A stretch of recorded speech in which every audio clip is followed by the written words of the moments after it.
What do you want most for your granddaughter? Okay. Well, for both of them, I want them to be sure of themselves.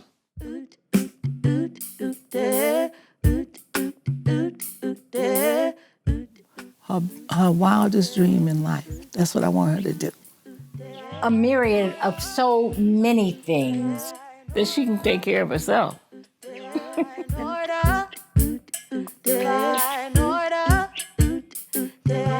I want her to succeed at whatever she wants to do. And that's what she does. She takes care of her own. And she's not gonna be a follower. I don't think she'll ever be a follower. She will be more of a leader.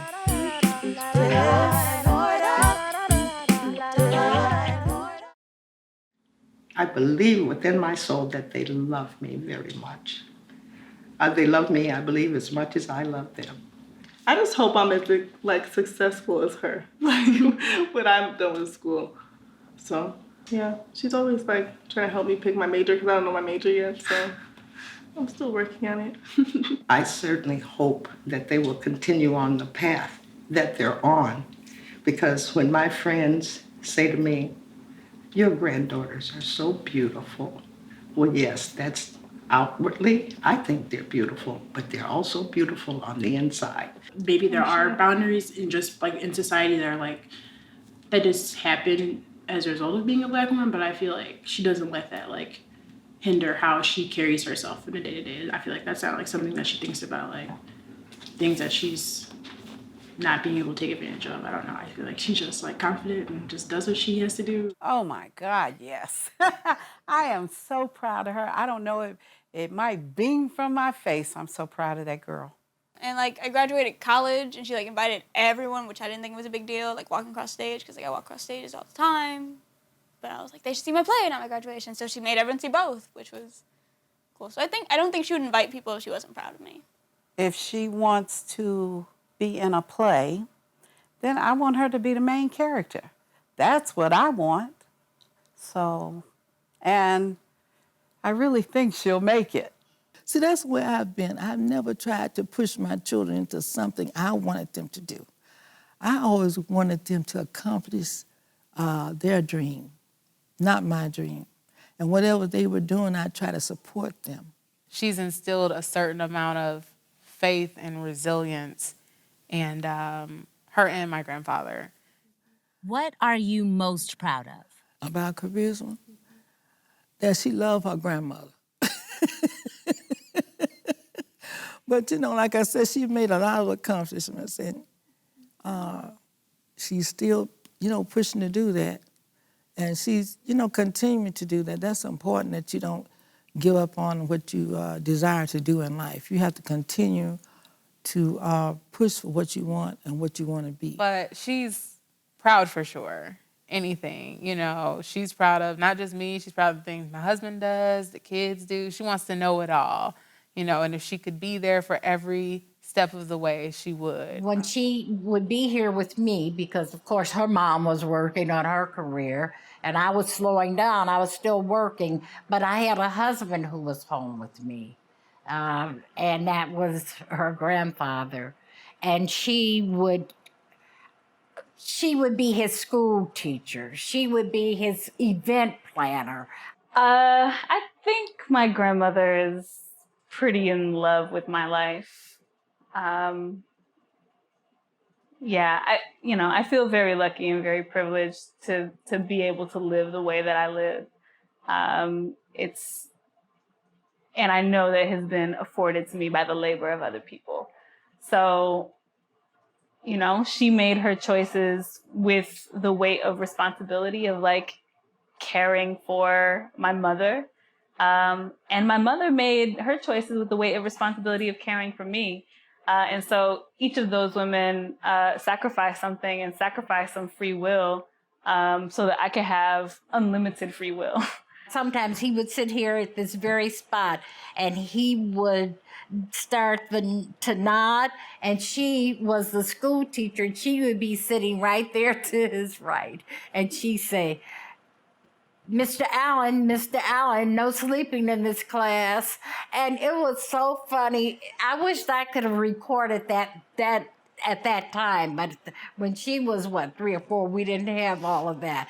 But she's been doing that from day one, just talking and writing and just uh, just making me proud. She's already accomplished quite a bit.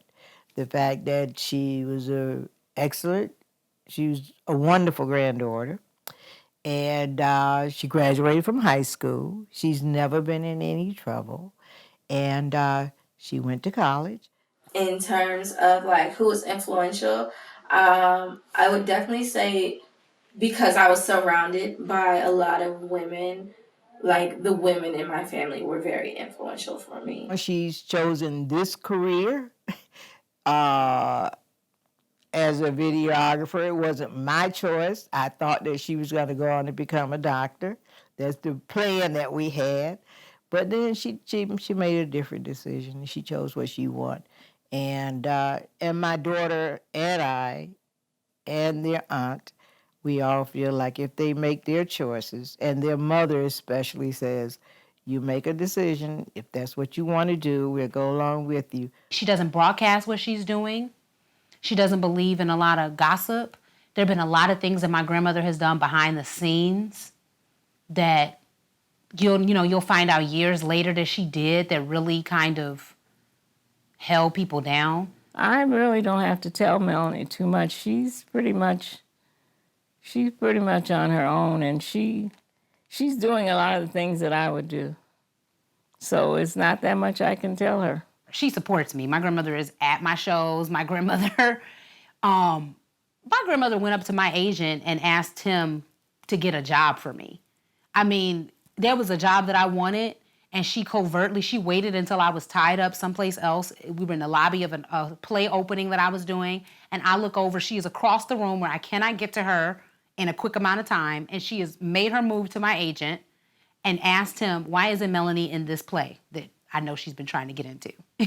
And I was like mortified, but then, he called me. He was like, your grandmother talked to me. And I must say that I did get that job eventually. So, she's proud. She vouches for me. I like the way she gets along with people, and she is a spiritual person, which is very good, and it helps her. And she's very caring for other people also.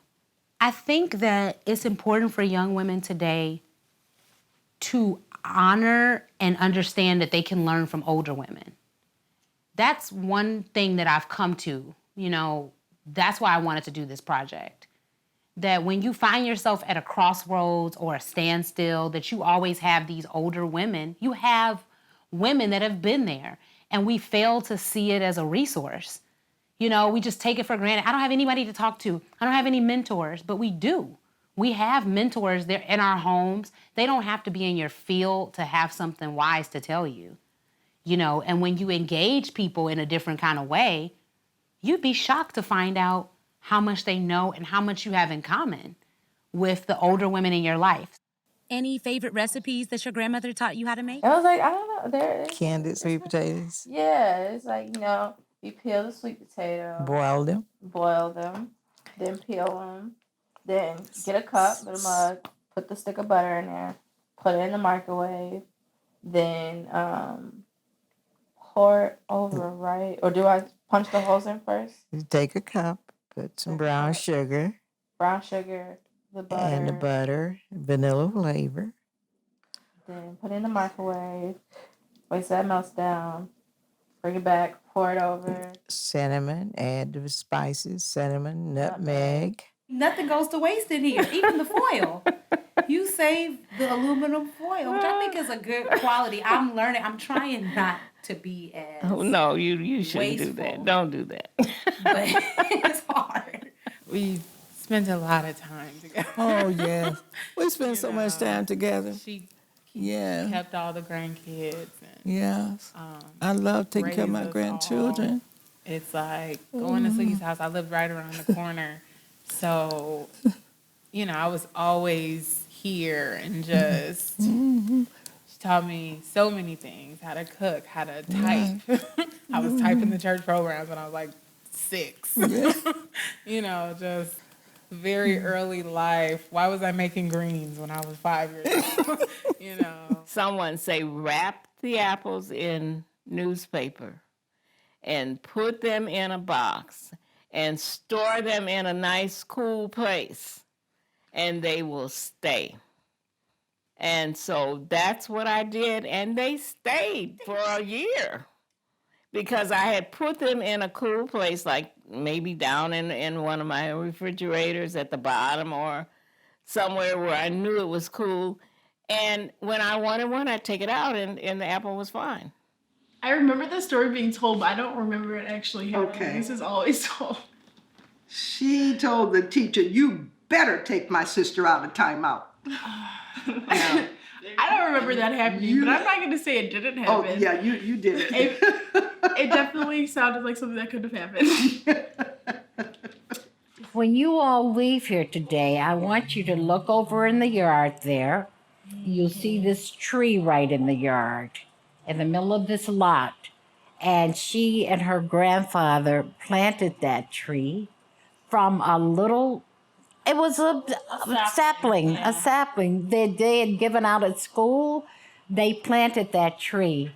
That had to be 25 years ago. Yep, I was 5. Yeah, I and got she's that 30. on a kindergarten field trip. Yes, so when you go out, make sure to just note that tree. And that's the symbol of the love that's been in this family and in this home and here on 69th Street.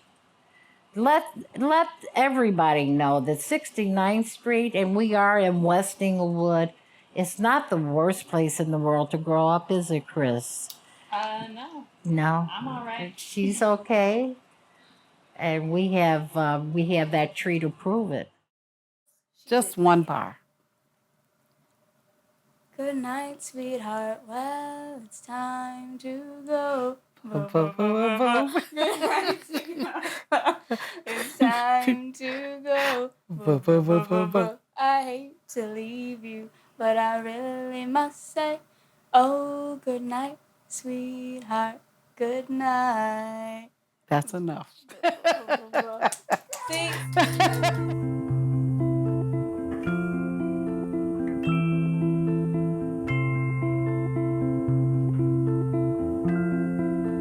My girlfriends and I, there's 10 of us, and we're all retired, and we all meet every Thursday. In fact, we just celebrated 7th year. We formed a group called Our Best Life. And I want you to know that you definitely had a hand in me coming into my own. Everything has turned out the way it's supposed to turn out because look what I have in return. That's the way I have to look at it because it's true. Every success that we have put out into the world is a success that only exists because you exist and only exists because you have given unconditional love, and that unconditional love has been the foundation of everything else that has been built. When I see young people who are trying to do something that is important to them in terms of goal setting or wanting to go to school or wanting to get a job, or I try to help in any way I can. I just want to be as successful as you and just strive to be a better person and just impact people in a positive way that you do. I went shopping with my mother for Easter. By me having a lot of brothers and sisters, we went shopping. And after my mom had shopped for all of us, I wanted this hat. She said, you can't get that hat because you have money for the rest of the children. And you know what? I thought about that hat all the way home. And then when I got on the street that we live on, I said, Mama, if you hadn't had all these children, could I have had that hat? She said, baby, don't even miss it because I do. So I don't know if that would sparked it or what, but I love hats and I got so many hats. I don't even know how many hats I have.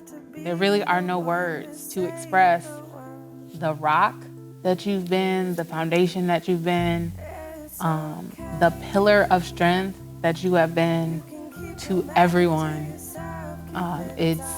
You are just phenomenal. You've taught us all so much. You have led by example. My goals were being a good mother. I wanted to have a family, the picket fence, 2 children, whatever. And yes, I reached my goals. You've had a really big impact on me because I've spent the vast majority of my whole life with you. And so who I am, I learned from you. And so I just wanted to thank you for that. Appreciate each other, so I think that, if you're family, stick with your sisters, brothers, or, kind of be with them, or don't stray away from them at any time, kind of keep in touch. And you continue to be this amazing female role model and example for our family. You really are the glue that holds everything together. Every step of my life is meant to be a gesture of thanks for that, and to be worthy of the privileges that your love and your labor and your sacrifice have provided for us. I wouldn't be where I am or who I am today without you, so thank you. Thank you, Grandma, for everything that you do for me and with us, for our family. And I want you to know that I love you, and I'm just so grateful for you, and just thank you. God bless you always. And I don't mumble in public. I do speak very clearly, Grandma. You still need to rest too. Black girl, I know how much.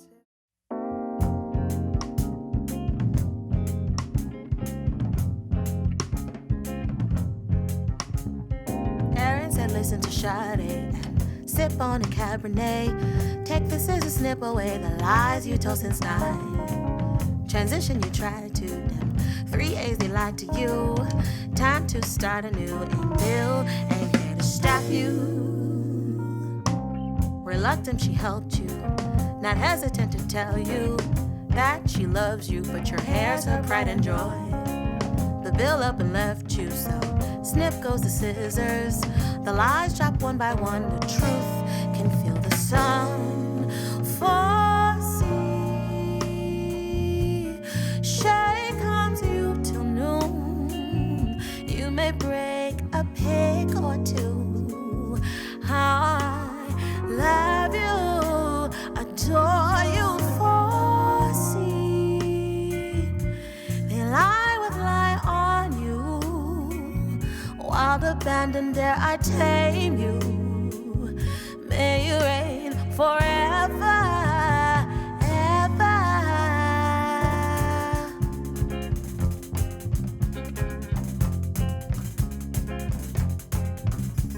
My afro inspires you, my bantus they stun you, my Marleys excite you, your amazement's asinine. I perm just to please you, I curl to appease you, I broke ins to build you, my mind is now aligned. Foresee, shade comes you till noon. You may break a pig or 2. I love you,